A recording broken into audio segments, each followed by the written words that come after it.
नमः शिवाय। आज हम विंदेश्वर संहिता का 9वां व 10वां अध्याय पढ़ेंगे। 9वां अध्याय का शीर्षक है लिंग पूजन का महत्व। इसमें हम शिवजी के शिवलिंग के पूजन का महत्व समझेंगे। नंदीकेश्वर कहते हैं, ब्रह्मा और विष्णु भगवान शिव को प्रणाम करके चुपचाप उनके दाएं बाएं भाग में खड़े हो गए। उन्होंने पूजनीय महादेव जी को श्रेष्ठ आसन पर बिठाकर पवित्र वस्तुओं से उनका पूजन किया। दीर्घकाल तक स्थिर रहने वाली वस्तुओं को पुष्प वस्तु तथा अल्पकाल तक टिकने वाली वस्तुओं को प्राकृत वस्तु कहते हैं। हार, नुपुर, क्यूर, किरीट, मंडी में कुंडल, योग्यपवित उत्तरीय वस्त्र, पुष्पमाला, रेशमी वस्त्र, हार, मुद्रिका, पुष्प, तांबुल, कपूर, चंदन एवं अगरू का अनुलेप, धूप, दीप, श्वेत छत्र, व्यंजन, ध्वजा, शंवर तथा अनेक दिव्य उपहारों द्वारा जिनका वैभव वाणी और मन की पहुँच से परे था, जो केवल परमात्मा के योग्य था, उनसे ब्रह्मा और विष्णु ने अपने स्वामी महेश्वर का पूजन किया। इससे प्रसन्न होकर भगवान शिव ने दोनों देवताओं से मुस्कुराकर कहा, पुत्रों, आज तुम्हारे द्वारा की गई पूजा से मैं बहुत प्रसन्न हूँ। इसी कारण यह दिन परम पवित्र और महान होगा। यह तिथि शिवरात्रि के नाम से प्रसिद्ध होगी और मुझे परम प्रिय होगी। इस दिन जो मनुष्य मेरे लिंग अर्थात निरंकार रूप की या मेरी मूर्ति अर्थात साकार रूप की दिन रात निराहार रहकर अपनी शक्ति के अनुसार निश्चल भाव से यथोचित पूजा करेगा, वह मेरे परम प्रिय भक्त होगा। पूरे वर्ष भर निरंतर मेरी पूजा करने पर जो फल मिलता है, वह फल शिवरात्रि को मेरा पूजन करके मनुष्य तत्काल प्राप्त कर लेता है। जैसे पूर्ण चंद्रमा का उदय समुद्र की वृद्धि का अवसर है, उसी प्रकार शिवरात्रि की तिथि मेरे धर्म की वृद्धि का समय है। इस तिथि को मेरी स्थापना का मंगलमय उत्सव होना चाहिए। मैं मार्गशीर्ष मास में आर्द्र नक्षत्र से युक्त पूर्णमासी या प्रतिपदा को ज्योतिर्मय स्तंभ के रूप में प्रकट हुआ था। इस दिन जो भी मनुष्य पार्वती सहित मेरा दर्शन करता है अथवा मेरी मूर्ति या लिंग को झांकी निकालता है, मेरे लिए कार्तिकेय से भी अधिक प्रिय है। इस शुभ दिन मेरे दर्शन मात्र से पूरा फल प्राप्त होता है।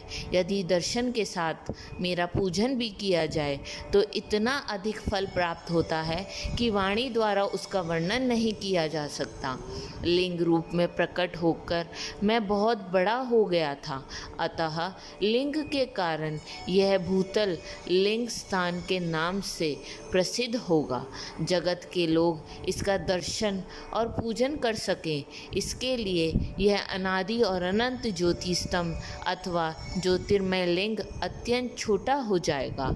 यह लिंग सब प्रकार के भोग सुलभ कराने वाला तथा भोग और मोक्ष का एकमात्र साधन है। इसका दर्शन, स्पर्श और ध्यान प्राणियों को जन्म और मृत्यु के कष्ट से छुड़ाने वाला है। शिवलिंग के यहाँ प्रकट होने के कारण यह स्थान अरुणाचल नाम से प्रसिद्ध होगा तथा यहाँ बड़े बड़े तीर्थ प्रकट होंगे। इस स्थान पर रहने या मरने से जीवों को मोक्ष की प्राप्ति होगी। मेरे दो रूप हैं, साकार और निराकार। पहले मैं स्तंभ रूप में प्रकट हुआ, फिर अपने साक्षात रूप में। ब्रह्म भाव मेरा निराकार रूप है और महेश्वर भाव मेरा साक्षात रूप है। ये दोनों ही मेरे सिद्ध रूप हैं। मैं ही पर ब्रह्म परमात्मा हूँ। जीवों पर अनुग्रह करना मेरा कार्य है। मैं जगत की वृद्धि करने वाला होने के कारण ब्रह्म कहलाता हूँ। सर्वत्र स्थित होने के कारण मैं ही सबकी आत्मा हूँ। सकृत से लेके अनुग्रह तक जो जगत संबंधी 5 कृत्य हैं वे सदा ही मेरे हैं। मेरी ब्रह्म रूपता का बोध कराने के लिए पहले लिंग प्रकट हुआ, फिर अज्ञात ईश्वरत्व का साक्षात्कार कराने के लिए मैं जगदीश्वर रूप में प्रकट हो गया। मेरा सकल रूप मेरे ईश्वर तत्व का और निष्कल रूप में ब्रह्म स्वरूप का बोध कराता है।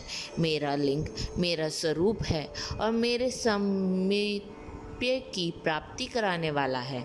मेरे लिंग की स्थापना करने वाले मेरे उपासक को मेरी समानता की प्राप्ति हो जाती है तथा मेरे साथ एक तत्व का अनुभव करता हुआ संसार सागर से मुक्त हो जाता है। वह जीते जी परमानंद की अनुभूति करता हुआ शरीर का त्याग कर शिवलोक को प्राप्त होता है, अर्थात मेरा ही स्वरूप हो जाता है। मूर्ति की स्थापना लिंग की अपेक्षा गौण है। यह उन भक्तों के लिए है जो शिव तत्व के अनुशीलन में सक्षम नहीं है। अब हम 10वां अध्याय पढ़ने जा रहे हैं, जिसका शीर्षक है प्रणव एवं पंचाक्षर मंत्र की महत्ता। ब्रह्मा और विष्णु ने पूछा, प्रभु, सृष्टि आदि 5 कृत्यों के लक्षण क्या हैं? यह हम दोनों को बताइए। भगवान शिव बोले, मेरे कर्तव्यों को समझना अत्यंत गहन है, तथापि मैं कृपापूर्वक तुम्हें बता रहा हूँ। सृष्टि, पालन, संहार, तिरोभाव और अनुग्रह मेरे जगत संबंधी 5 कार्य हैं जो नित्य सिद्ध हैं। संसार की रचना का आरंभ सृष्टि कहलाता है। मुझसे पालित होकर सृष्टि का सुस्थिर रहना उसका पालन है, उसका विनाश ही संहार है। प्राणों के उत्क्रमण को तिरोभाव कहते हैं। इन सब से छुटकारा मिल जाना ही मेरा अनुग्रह अर्थात मोक्ष है। यह मेरे 5 कृत्य हैं। सृष्टि आदि 4 कृत्य संसार का विस्तार करने वाले हैं। 5वां कृत्य मोक्ष का है।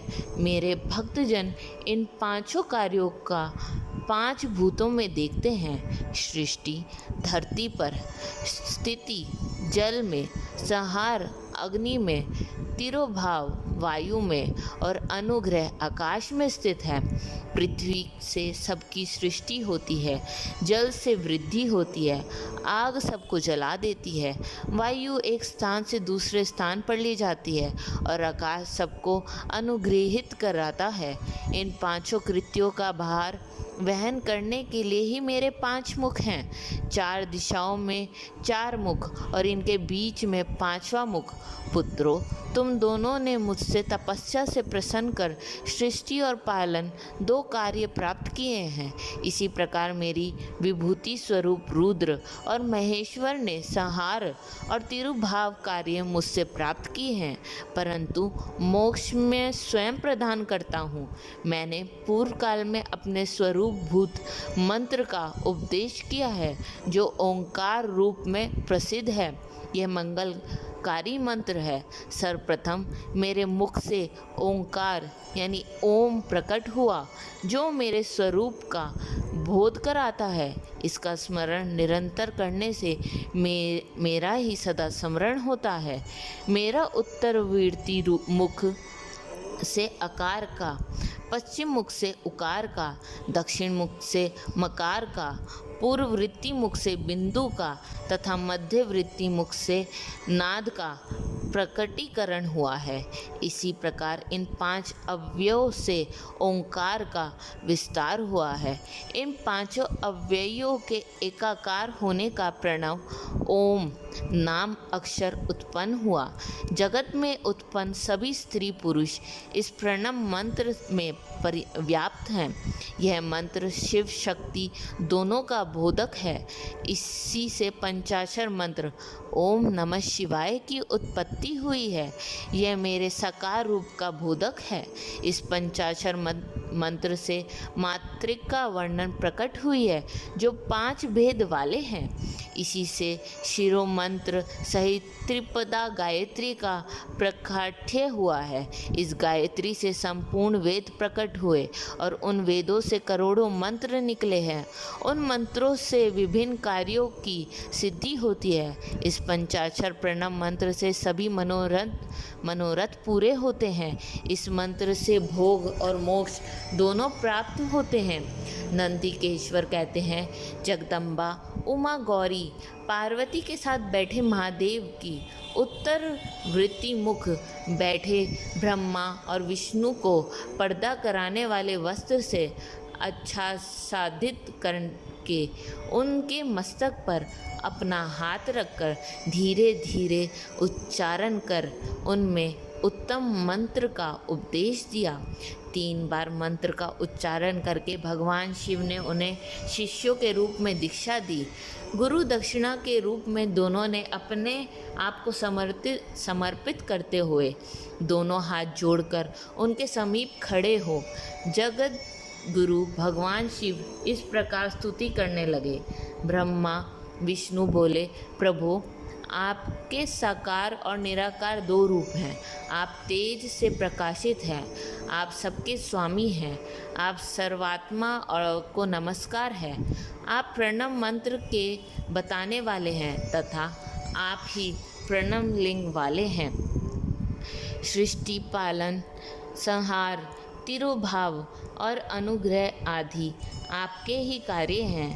आपके 5 मुख हैं। आप ही परमेश्वर हैं। आप सबकी आत्मा हैं, ब्रह्म हैं। आपके गुण और शक्तियाँ अंत हैं। हम आपको नमस्कार करते हैं। इन पंक्तियों से स्तुति करते हुए गुरु महेश्वर को प्रसन्न कर ब्रह्मा और विष्णु ने उनके चरणों में प्रणाम किया। महेश्वर बोले, आर्द्र नक्षत्र में चतुर्दशी को यदि इस प्रणव मंत्र का जप किया जाए तो यह अक्षय फल देने वाला है।